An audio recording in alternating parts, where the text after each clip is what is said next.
अस्सलाम वालेकुम। Iqbal advocate, Iqbal international service. आज का जो हमारा लीगल लेक्चर है वो इमरान खान के हवाले से, इमरान खान की जो जजमेंट हुई है तोशाखाना केस में, उस केस के हवाले से, उसके लीगल पहलू के हवाले से हम ये देखना चाहते हैं कि ये जो जजमेंट पास की गई है इसमें लीगल इसका क्या इफेक्ट है, कानूनी तौर पर इसका क्या इफेक्ट है। देखिए, अगर इसको हम शॉर्ट तरीके से कहना चाहेंगे तो of course this judgement is totally on base and political, क्योंकि इसमें बहुत से कानूनी सुकून, बहुत से लीगल जो है वायलेशन इस जजमेंट में मौजूद है। हालांकि पाकिस्तान का आइन है, कॉन्स्टिट्यूशन है, वो एक फंडामेंटल राइट देता है कि फेयर ट्रायल के बारे में भी हमारा लीगल लेक्चर मौजूद है। आप देख सकते हैं कि फेयर ट्रायल होता क्या है।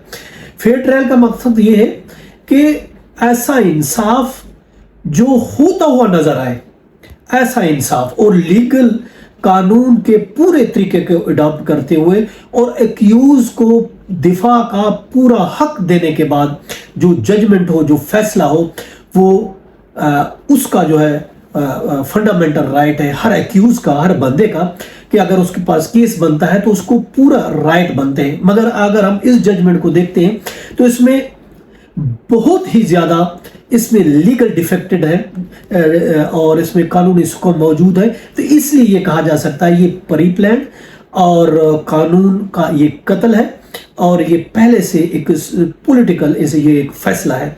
इसको किसी किस्म का लीगल हम नहीं कह सकते।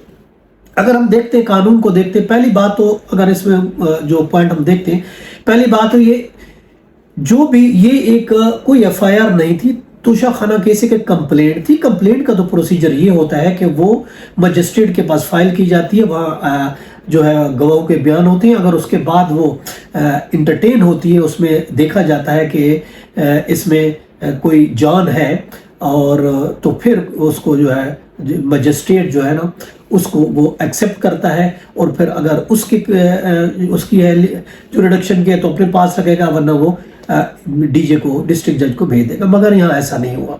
यहाँ टोटली तौर पर आगाज ही इसका इस तरह से हुआ, उन्होंने एडीजे के पास फाइल की, डीजे के पास। तो पहला, सबसे पहले आगाज ही उसका गलत। और दूसरा, अगर हम इसमें देखते हैं कि इतनी स्पीड के साथ उन्होंने उस केस को चलाया और एक्यूज की, इमरान खान की गैर मौजूदगी में जो है वो विटनेस चलाया। हालांकि कानून सीआरपीसी ये कहता है कि जब एविडेंस होगी वो in the presence of the accused होगी, एक्यूज मौजूद होगा, मुल्जिम मौजूद होगा, और उसकी मौजूदगी में जो है कोई जजमेंट जो है वो पास की जाएगी। मगर ऐसा यहाँ कुछ नहीं किया। और इसके अलावा गैर मौजूदगी में एविडेंस चली, और फिर उसके बाद जो जजमेंट भी पास हो रही है वो भी मुल्जिम की गैर मौजूदगी में हो रही है। और कानून के मुताबिक देखें, ये भी गैर कानूनी है। इस पे बहुत सी रूलिंग में पीएलडी 2010 लाहौर पे 353 है, 2011 एमएलडी पे 37, इसमें भी ये कहा गया, 2011 एमएलडी पे 378, इसमें भी ये कहा गया है कि ऐसी सजा जो मुल्जिम की गैर मौजूदगी में होगी वो भी गैर कानूनी होगी। इस पर भी हायर कोर्ट की रूलिंग मौजूद है। और जब एविडेंस कंप्लीट होती है तो उसके बाद मुल्जिम का 342 का बयान भी होना जरूरी होता है, जो कि 2023 लेटेस्ट रूलिंग वईएलआर पेज 1096 है। और इसके अलावा ये भी जरूरी है कि बिना मुल्जिम और वकील को सुने बगैर जजमेंट पास नहीं हो सकती, और मुल्जिम को पूरा प्रॉपर मौका देना चाहिए। तो वो भी इस जजमेंट में, इस फैसले में, इस केस में कहीं पे भी मौका नहीं दिया गया। ना उनको सफाई का मौका दिया, ना उनको विटनेसेस को लाने की मौका दिया गया। हालांकि उन्होंने कहा कि हम डिफेंस के विटनेस भी पेश करना चाहते हैं, मगर जज उसको रिजेक्ट नहीं कर सकता, मगर उसने उसको रिजेक्ट कर दी, मुल्जिम के बयान भी नहीं लिए। इस पर भी बहुत सी रूलिंग है। 2023 पीटीडी पेज 384 है, और इसके लिए 2023 है, पीसीआरएलजे है पेज 101 है। देखिए, पाकिस्तान में, दुनिया में 140 ममालिक में अगर देखते हैं, हमारे जुडिशरी का हमारे नंबर क्या है, 129 है। कितना नीचे लो नंबर है। एशिया में अगर देखते हैं तो हमारे जुडिशरी का नंबर, हमारे इंसाफ का नंबर 6 मुल्कों में 5वां नंबर है, यानी इतने हम नीचे जा चुके हैं। अब उसको एक्यूज को देखिए, इतनी जल्दी इस तरह की जजमेंट हमने आज तक नहीं देखी। हमारी 27 ईयर्स एक्सपीरियंस से हमने नहीं देखी, और ना हमने इस तरह का कोई केस हमने रूलिंग पढ़ी, ना ऐसा कोई केस रिपोर्ट हुआ आज तक। अगर हुआ है तो हमारे दोस्त वकला हमारी रहनुमाई करें। ऐसा नहीं हुआ।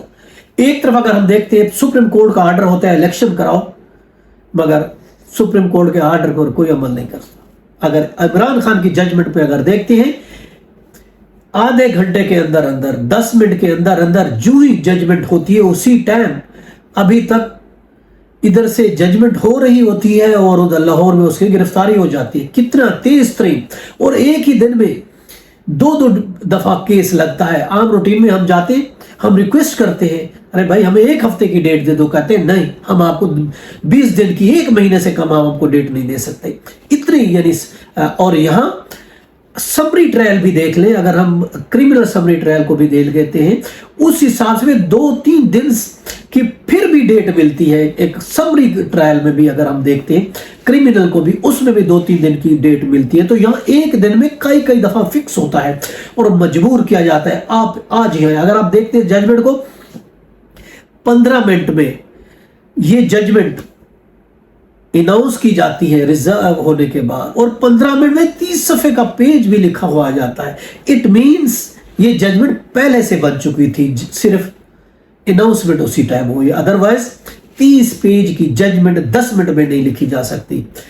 कितनी बदकिस्मती है। हाँ, अगर ऑफ कोर्स अगर एक्यूज ने, इमरान खान ने कोई जुर्म किया, उसको सजा मिलनी चाहिए, but through proper channel, through due process of law, जिस पर हमारी जजमेंट है, और फिर ट्रायल के तरीके से। अगर यही सजा देनी है नो प्रॉब्लम, बट उसको सुना तो जाए, उसका स्टेटमेंट रिकॉर्ड किया जाए, उसके गवाहों के बयान लिए जाए। अगर उस दिन उसकी काउंसिल नहीं आ सकती तो ऑफ कोर्स उनका राइट बनता है उसको जॉर्मेंट दी जाए, मगर जॉर्मेंट नहीं दी जाती। और जब उसका वकील वहां पहुंचता है आर्गुमेंट करने के लिए, तो उस टाइम उसको नहीं सुना जाता।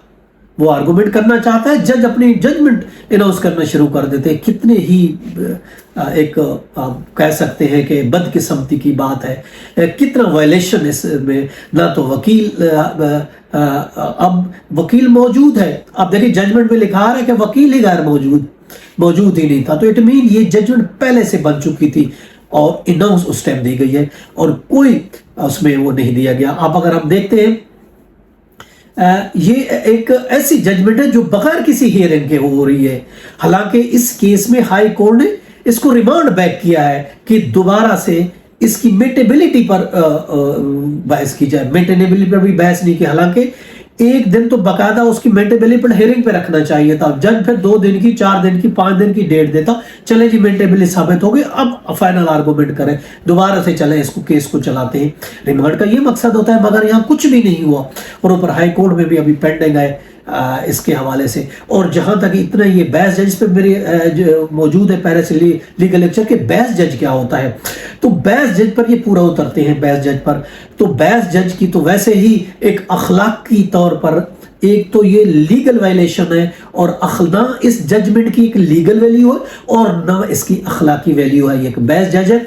अब सुप्रीम कोर्ट में हम देखते हैं, एक बंदा एतराज करता है, जज चुप करके बेंच को छोड़ के चले जाते हैं। ये होता है फेयर ट्रायल होता है। और जहां उसके खिलाफ एप्लीकेशन 3 दफा एक ही जज के पास रिमांड हो रहा है, मगर ये टस से मस नहीं हो रहा। चले टस से मस नहीं हो, फेयर ट्रायल तो कर सकता था, मगर फेयर ट्रायल भी नहीं। पहले से जजमेंट लिखी हुई थी, क्योंकि दूसरे दिन उसको हॉल यूनिवर्सिटी यूके जाना था, इसलिए उसने एक ही दिन में सब कुछ कर दिया। सारी वायलेशन, सारे इलीगल काम करते हुए उसने ये जजमेंट पास की। अब उसको इस केस में मैक्सिमम पनिशमेंट दी गई। देखिए मैक्सिमम पनिशमेंट 3 साल कैद दी गई, देखिए मैक्सिमम है इस केस में। और अब जो है देखें हाई कोर्ट में सस्पेंड, अगर हम देखते हैं कि आम अगर दूसरा केस होता तो हाई कोर्ट में उसी दिन या दूसरे दिन जो है ये इस किस्म की जजमेंट जो सस्पेंड हो जाती है।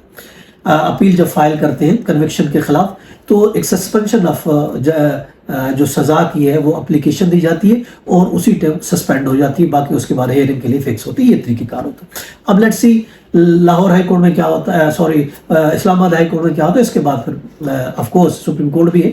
یہ تو ایسی ایک ججمنٹ ہے جو بالکل، اب ٹائم کتنا لگتا ہے یہ ایک علیحدہ بات ہے، یہ بالکل سسپینڈ ہو جائے گی، یہ بالکل نل اینڈ وائڈ ہو جائے گی، کیونکہ یہ قانونی تقاضے پورے کر کے نہیں دی گئی ہے. اور ویسے بھی یہ رولنگ ہے کہ 3 سال قید پر جو ہے ضمانت کا حق بنتا ہے ایکیوز کا، سپریم کورٹ کی رولنگ ہے. 1989 ہے، SCMR پیج 2589 ہے، PLD ہے 2019 کی، اور سپریم کورٹ پیج 445 ہے، اور اس کے بعد 2000 کی ہے، 2000 SCMR پیج ہے 1572. اس میں سپریم کورٹ نے یہ طے کیا کہ اگر کسی ملزم کو 3 سال کی سزا قید جرمانہ ہوتا ہے تو اس کو ضمانت دی جائے گی، ضمانت پھر اس کا رائٹ بنتا ہے. تو یہ کس طریقے سے دیکھیں اس میں وائلیشن کی گئی. اب اس کے بعد آرڈر ہوتا ہے کہ اس کو اس میں رکھا جائے، اڈیالہ جیل میں رکھا جائے، مگر اس کو اٹک جیل میں لے جایا گیا. اب اس کے کیا ریزنز ہیں؟ دیکھیں اٹک جیل میں رکھنے کے ریزنز یہ ہیں. دیکھیں وہاں انہوں نے اس کو 7/11 یا کچھ 7/8 بھی کہہ رہے ہیں، 9 بھی کہہ رہے ہیں، اس ایک چھوٹے سے کمرے میں جہاں اوپن واش روم ہے، واش روم کا کوئی گیٹ نہیں ہے، آتے جاتا بندہ بھی دیکھ سکتا ہے، ایسا واش روم ہے، اور صرف مشکل سے تھوڑی سی جگہ ہے، کوئی بیڈ نہیں ہے، صرف ایک گدا ہے اس پہ، اور ساتھ اوپن واش روم ہے. اس جگہ پہ رکھا گیا ہیوملیٹ کرنے کے لیے، اس کو مینٹلی ٹارچر کرنے کے لیے کہ اس کو. ادروائز اگر یہ راولپنڈی اڈیالہ جیل میں ہوتا ہے، وہاں کلاس A, B اور C کلاسیں موجود ہیں، اور ایسے ایکیوز کا رائٹ ہے A کلاس لینے کا. A کلاس جو ہوتی ہے، جس طرح کے وزیر اعظم ہے اس کو A کلاس دی جاتی ہے جو سابق وزیر اعظم ہے، اور اسی طریقے سے B کلاس جو گریجویٹ ہیں، پڑھے لکھے لوگ، ان کو B کلاس، اور عام جو ایکیوز ہوتے ہیں ان کو C کلاس دی جاتی ہے. اب اس لیے اس کو اٹک جا کر قید کیا گیا تاکہ ان کو A کلاس نہ دینا پڑے، B کلاس نہ دینا پڑے، اس کو ڈائریکٹ C کلاس ہی میں رکھو، اس جیل میں رکھو جہاں ہو ہی C کلاس، B کلاس ہی نہ ہو، A کلاس ہی نہ ہو، تاکہ وہ کسی قسم کا مطالبہ نہ کر سکے. یہ اس طریقے سے آپ دیکھ سکتے ہیں، یہ ایک ٹوٹل آپ کہہ سکتے ہیں کہ یہ اللیگل، قانونی طور پر قانونی بہت سے سکم اس میں موجود ہیں، اور یہ پولیٹیکل قسم کی ججمنٹ ہے، اور اس کے علاوہ یہ کچھ بھی نہیں ہے. یہ تھا ہمارا آج کا لیگل لیکچر. اس کے ساتھ اجازت، پھر ملیں گے. Have a nice day. اللہ حافظ.